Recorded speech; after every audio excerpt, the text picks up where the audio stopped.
Hey, sorry, yeah, no, he can't talk. He just sort of makes that noise. Huh, that's unfortunate for him.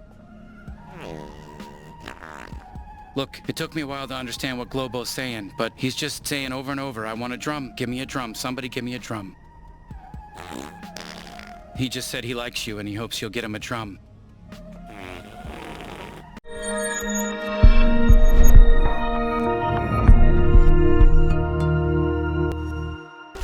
In a year featuring a range of deeply immersive and serious role-playing games and action adventures, we have had some light-hearted games that have helped to break up the heaviness.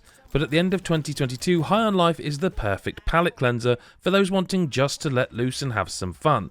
Squanch Games' biggest game to date was Trover Saves the Universe, and while not perfect by any means, it showcased what one of the co-creators of Rick and Morty, Justin Roiland, could pull off with the video game medium. High on Life sees Earth overrun by aliens as the evil Garmantuous and his G3 cartel has invaded the planet.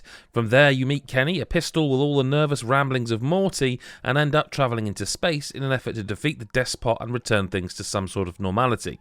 It's a fundamental plot brought to life by the excellent writing, both in the humour fans of Roiland are familiar with, but also in the way it pokes gentle fun at the tropes of the first-person shooter genre, along with other nods to games featuring Italian plumbers and more. It's easy to discount the latest entry from the studio as a lesser first-person shooter because of the vulgarity of its humour, but underneath all the dick and fart and ejaculation jokes, there's a gratifying game at the heart of High on Life, especially in the various gameplay elements that always bring the fun.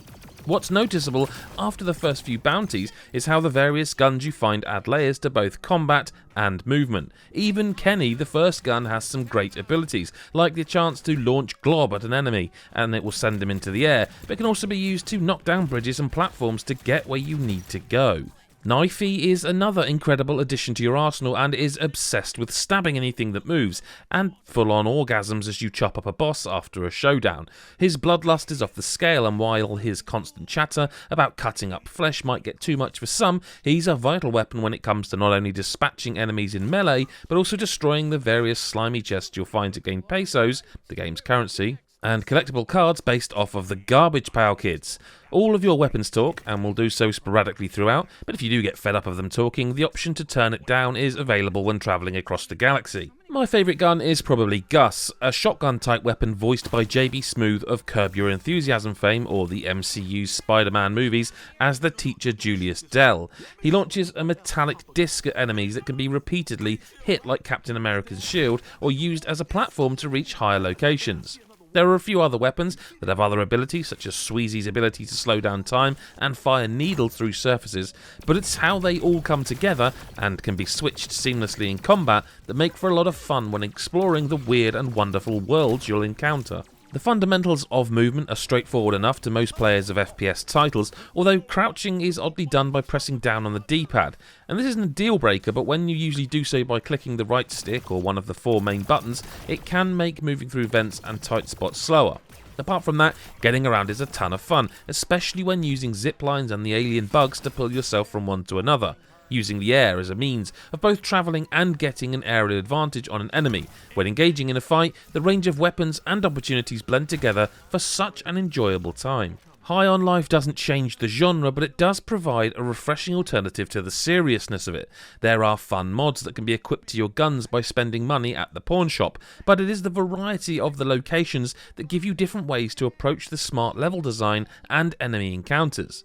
There's also no denying just how beautiful places are, bursting with colour and detail. You'll have to fight waves of alien thugs and completing the bounties, because you're a cool as fuck bounty hunter now, by killing the bosses, both of which let you off the chain and to use your skills however you may wish. There's also a surprising amount of variety in enemy and boss attacks, so you're rarely using the same weapon and abilities all the time. Other additions to the game include the use of laser discs. These let you move across locations faster, but they can also be purchased. One such disc gave me the chance to solve an environmental puzzle where I had to shoot panels to move pipes. Once I'd solved the puzzle, an alien female was finally able to do a massive shit from one end so that her boyfriend could happily devour it at the other. It was disgusting to watch the guy taking a worrying amount of pleasure from it, but I couldn't help but laugh as the dialogue poked fun at the trope of small choices and actions having bigger impacts later in the game, implying that by letting this monstrosity of events happen, it could affect later events. If you're not a fan of Rick and Morty's awkward and occasionally vulgar humour, High on Life is probably not for you. There's a ton of dialogue that should never be heard by anyone under the age of 18, but if you're fine with this, shame on you. But in all seriousness, I found myself laughing all the time, whether it was something one of the weapons said to me, something I'd read on a street sign like little shittily, or my new alien friend Gene's fascination with the obscure 1994 movie Tammy and the T-Rex, starring the delightful Denise Richards.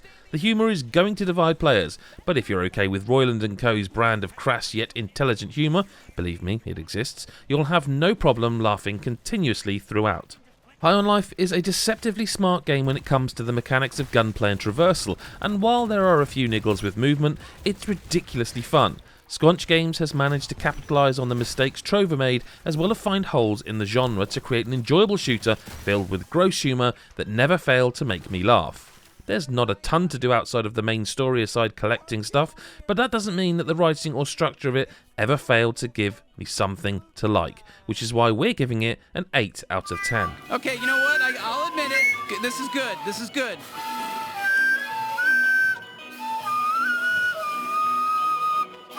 Hey, Adam from GodIsAGeek.com here. Hope you enjoyed Chris White's video review of High on Life. Been playing it myself as well on PC and a bit of Steam Deck, and it's yeah, I completely agree with him. It's got some really genuinely laugh out loud moments that is really refreshing to have in a game, but of course, like he says, you need to be a fan of that sort of humour.